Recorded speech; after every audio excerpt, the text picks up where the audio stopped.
Khilafat agitation and the non-cooperation movement. Next, the Khilafat issue was one such cause in 1920. The British imposed a harsh treaty on the Turkish Sultan of Khalifa. People were furious about this as they had been about the Zalzala. Also, Indian Muslims were keen that the Khalifa be allowed to retain control over Muslim sacred place in the erstwhile Ottoman Empire. The leaders of the Khilafat agitation, Muhammad Ali, and now wished to initiate a full-fledged no cooperation movement. Gandhiji supported their call and urged the Congress to campaign against Punjab wrongs.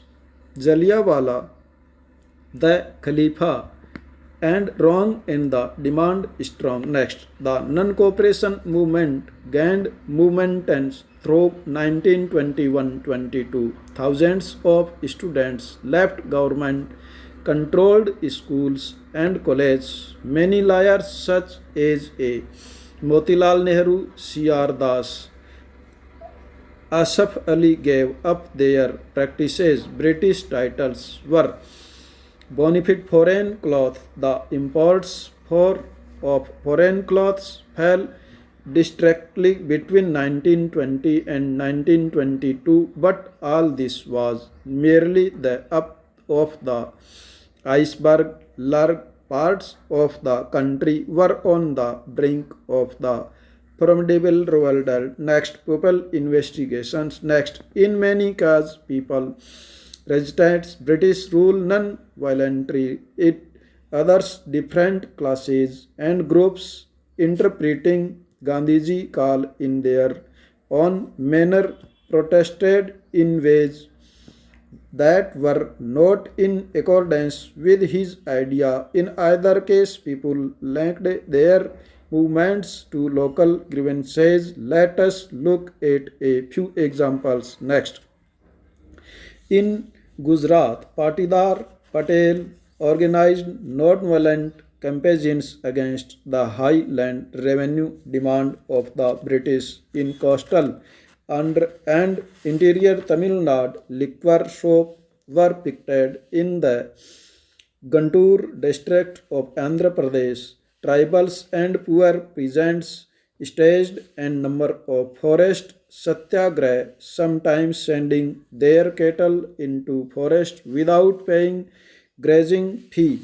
They were protesting because the colonial state had restricted their use for forest resource in various ways. Next, they believed that Gandhiji would get their tax reduced and have the forest regulations abolished. In many forest villages, peasants proclaimed Swaraj and believed that Gandhi Raj was about to be established. Next, in Sindh, now in Pakistan, Muslim traders and peasants were very enthusiastic about the Khalifa call in Bengal.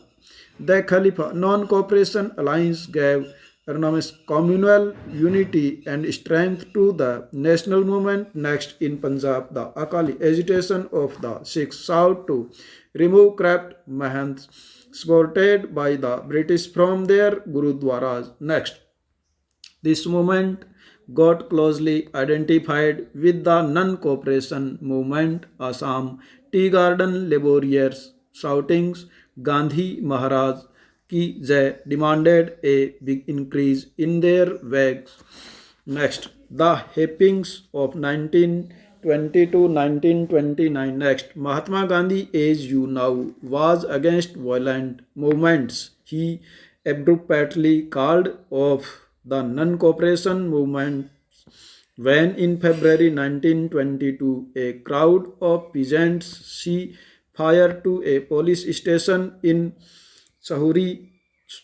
22 policemen were killed on that day. The peasants were provoked because the police had fired on their peaceful demonstrations. Next, Once to the non-cooperation movement was over, Gandhiji followers stressed that the Congress must undertake constructive work in the rural areas next. Other leaders such as Sita Ranjan Das and Motilal Nehru argued that the party should fight elections to the council and enter them or in order of influence government policies through since social work in village in the mid 1920 the Gandhians were able to extend their support base.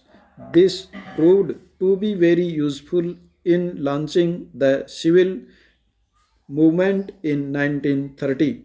Two important developments of the mid 1920 were the formation of the Rashtriya Swarajya Sevak Sangh RSS Hindu organization in the Communist Party of the India next. These parties have held very different Indian about the kind of country India should be find out about their ideas with the help of your teacher. The revolutionary nationalist Bhagat Singh too was active in the period. The decide closed with the Congress resolving to fight for Purana Swaraj complete independence in 1929 under the presidency in Jawaharlal Nehru. Consequently, Press Day, Independence Day was observed on 26 January 1930 all over the century.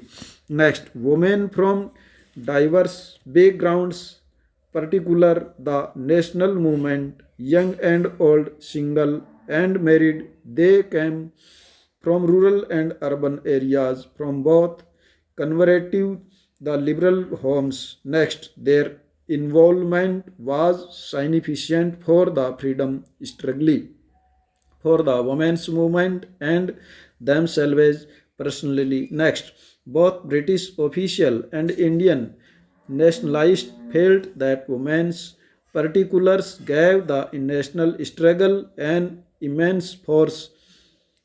Freedom movement brought women out of their home. It gave them a place in the corporation, in the governments of India and could pave the way for equality with men. Next, Purana Swaraj would never come on its own. It had to be fought for in 1930.